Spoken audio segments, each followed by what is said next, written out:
স্বাধীনতা কমপ্লিট। 1971 সনে রক্তক্ষয়ী যুদ্ধের মাধ্যমে 30 লক্ষ শহীদের বিনিময়ে দেশ স্বাধীন হয়েছে। স্বাধীনতা কমপ্লিট। দিন ইসলাম কমপ্লিট। 1400 বছর পর্যন্ত কমপ্লিট হয়ে আসছে, কিয়ামত পর্যন্ত কমপ্লিট। ভালো করে মনে রাখবেন, আযান কমপ্লিট, নামাজ কমপ্লিট, রোজা কমপ্লিট, সেহরি কমপ্লিট, ইফতার কমপ্লিট, নামাজের টাইম কমপ্লিট, উযু কমপ্লিট, সুন্নাত কমপ্লিট, মুস্তাহাব কমপ্লিট, ওয়াজিব কমপ্লিট, ফরজ কমপ্লিট, সব কিছু কমপ্লিট। 1400 বছর চলে আসছে, কিয়ামত পর্যন্ত থাকবে। নবী আর পৃথিবীতে আসবে না দ্বীনের ভিতরে যাতে কেউ কিছু ঢুকাইতে না পারে, দ্বীন থেকে যাতে কেউ কিছু বের করতে না পারে। এই জন্য আল্লাহ পাক নিয়োগ দিয়েছেন উলামায়ে দেওবন্দকে দ্বীনের পাহারাদার। আজকের যিনি উদ্বোধক, যিনি বাংলাদেশের নেতৃত্ব দিচ্ছেন, জাতীয়তাবাদী দলের নেতৃত্ব দিচ্ছেন, তিনি প্রবাস থেকে যে নেতৃত্ব দিয়েছেন, তার নেতৃত্বে জাতীয় ঐক্যবদ্ধ হয়ে বেশিরভাগের যেভাবে পতন ঘটাচ্ছেন, আজকে বলবো সেই পতনে যারা পতন ধরাবেন তারা বেশিরভাগের দালাল, তাই দেশের শত্রু, স্বাধীনতার শত্রু। আসসালামু আলাইকুম ওয়া রাহমাতুল্লাহি ওয়া বারাকাতুহু। প্রিয় দর্শক, জুনায়েদ আল হাবিব বিএনপিকে নিয়ে কথা বলা বক্তব্যটি আজকে পুরো দেশ ভাইরাল। তাই আসুন আমরা তার বক্তব্যটি পরিপূর্ণভাবে শুনব যে আসলে তিনি কিভাবে কোন কথাগুলি বলেছেন। আমাদের অনেক মানুষ বলতেছে যে জুনায়েদ আল হাবিব বিএনপিকে যোগ দিয়েছে এবং বিএনপির হয়ে নির্বাচন করবে। তাই আসুন আমরা মানুষের কথায় বিভ্রান্ত না হয়ে তার বক্তব্যগুলি শুনব এবং পরিশেষে আল্লামা মামুনুল হক এই বক্তব্যকে কেন্দ্র করে কি কথাগুলি বলেছে আমরা এই কথাগুলিও শুনব এবং আরেকজন উলামায়ে কেরাম তিনি কি বলেছেন এই বিষয়টাও আমরা শুনব এবং সেই বক্তব্যটিও আমরা শুনব ইনশাআল্লাহ। তো চলুন আমরা দেরি না করে আল্লামা জুনায়েদ আল হাবিবের বক্তব্যগুলি শুনে আসি, তারপরে আমরা আল্লামা মামুনুল হক সাহেবের বক্তব্যটি শুনব এবং আরও একজন বিজ্ঞ আলেমের বক্তব্যটি আমরা শুনব। তো চলুন আমরা দেরি না করে তাদের বক্তব্যগুলি শুনে আসি। যাওয়ার আগে ছোট্ট একটি রিকোয়েস্ট, যারা আমাদের এই চ্যানেলটি এখনো সাবস্ক্রাইব করেন নাই প্লিজ সাবস্ক্রাইব করুন। ইসলামিক নিত্য নতুন ভিডিও পেতে আমাদের সঙ্গেই থাকুন। তো আমরা জুনায়েদ আল হাবিবের বক্তব্যগুলি শুনে আসি। এখন পর্যন্ত মাঠে আছি। আজকের যিনি উদ্বোধক, যিনি বাংলাদেশের নেতৃত্ব দিচ্ছেন, জাতীয়তাবাদী দলের নেতৃত্ব দিচ্ছেন, তিনি প্রবাস থেকে যে নেতৃত্ব দিয়েছেন, তার নেতৃত্বে জাতীয় ঐক্যবদ্ধ হয়ে পেশিবাদের যেভাবে পতন ঘটাচ্ছেন, আজকে বলবো সেই পতনে যারা পতন ধরাবেন তারা পেশিবাদের দালাল, তাই দেশের শত্রু, স্বাধীনতার শত্রু। সুতরাং বন্ধুরা আমার, সামনে বাংলাদেশে নির্বাচন হবে, বাংলাদেশে বলত্তম আসবে, বাংলাদেশের মানুষ ভোট দেবে, তবে জয় বাংলা স্লোগান বাংলার মাটিতে থাকবে না, পেট পেমালে নৌকা মার্কা থাকতে পারবে না। যদি তাই হয়ে থাকে আসুন যেইভাবে মুসলমানদের বিরুদ্ধে ঐক্যবদ্ধ হয়েছিলাম, এই দেশের আলেম ওলামা, রাজনৈতিক অরাজনৈতিক নেতৃবৃন্দ, সুশীল সমাজ, সর্বস্তরের নাগরিক ঐক্যবদ্ধ হয়ে আগামী দিনে দেশ গড়ার প্রত্যয় গ্রহণ করি।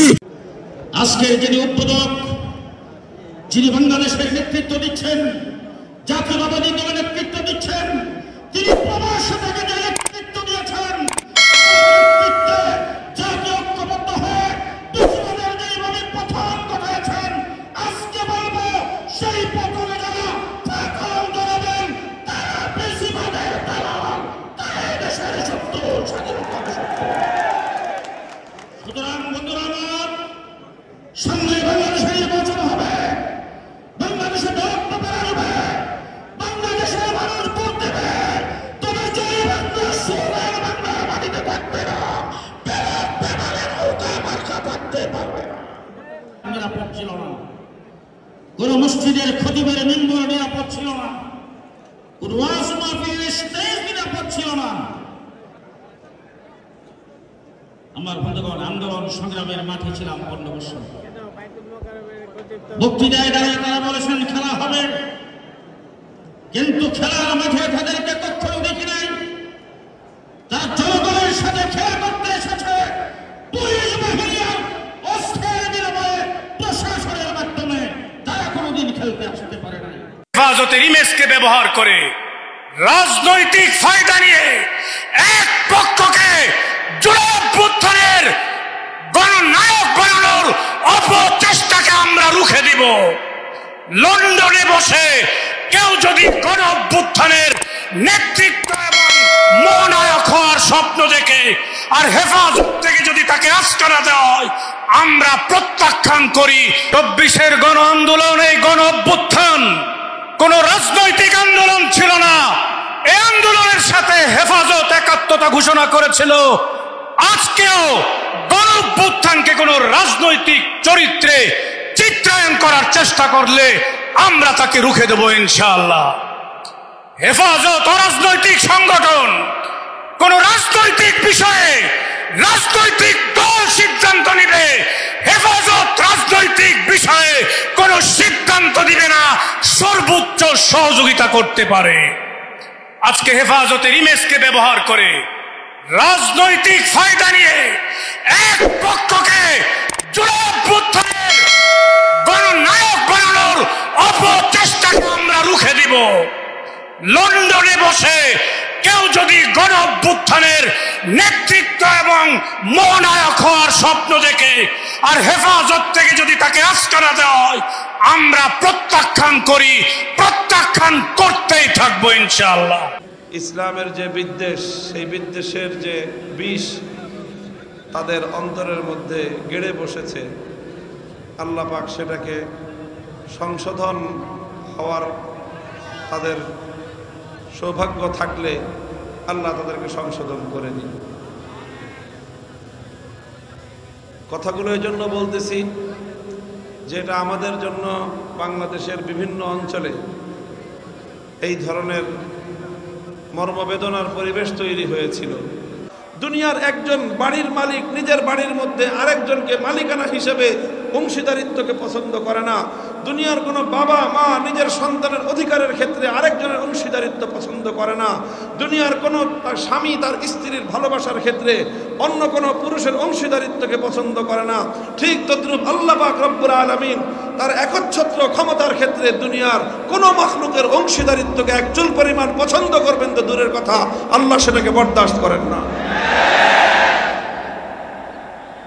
আনা আগনা শুরাকা ইয়ানি শিরক প্রসঙ্গ যেহেতু আসলো, এই প্রসঙ্গের কথা শেষ করে দিই। তাওহীদ সংক্রান্ত যেই কথা আমি বলা শুরু করেছি, তাওহীদের বিষয় আমরা উলামা পরিষদ, কওমি উলামায়ে কেরাম, দারুল উলুম দেওবন্দ প্রতিষ্ঠান যে মাকাসিদে আরবা, মৌলিক 4 উদ্দেশ্য বর্ণনা করেন আমাদের পূর্বপুরুষগণ। যে দারুল উলুম দেওবন্দ প্রতিষ্ঠিত হয়েছিল মৌলিকভাবে 4টা উদ্দেশ্য বাস্তবায়নের জন্য। তার মধ্যে 1 নম্বর হলো তাওহীদে খালেস। 1 নম্বর কি? তাওহীদে খালেস, পিওর আর নির্ভেজাল তাওহীদ। 2 নম্বর হলো ইত্তেবাউ সুন্নতি রাসূলিল্লাহ সাল্লাল্লাহু আলাইহি ওয়াসাল্লাম, ইত্তেবায়ে সুন্নাত। 3 নম্বর হলো জিহাদ ফি সাবিলিল্লাহ। 4 নম্বর হলো তাআল্লুক মা আল্লাহ। তাআল্লুক মা আল্লাহ, প্রত্যেকটা দেওবন্দি সন্তানের হৃদয়ের সম্পর্ক থাকবে কার সাথে? আল্লাহর সঙ্গে গভীর সম্পর্ক কায়েম করতে হবে।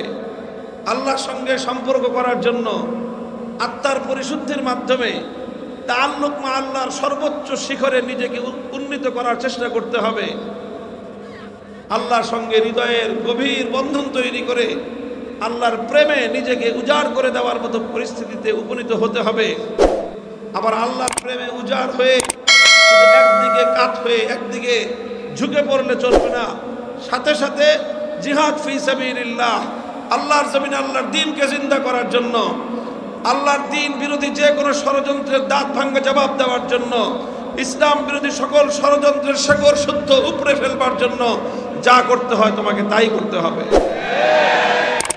পরিস্থিতি যত ভয়াবহ হোক না কেন, পরিস্থিতি যত প্রতিকূল হোক না কেন, কোনো অবস্থাতেই কোশ্চেনকালেও নিজের মূল নীতি থেকে হটে যাওয়া যাবে না, মূল নীতি থেকে দূরে সরা যাবে।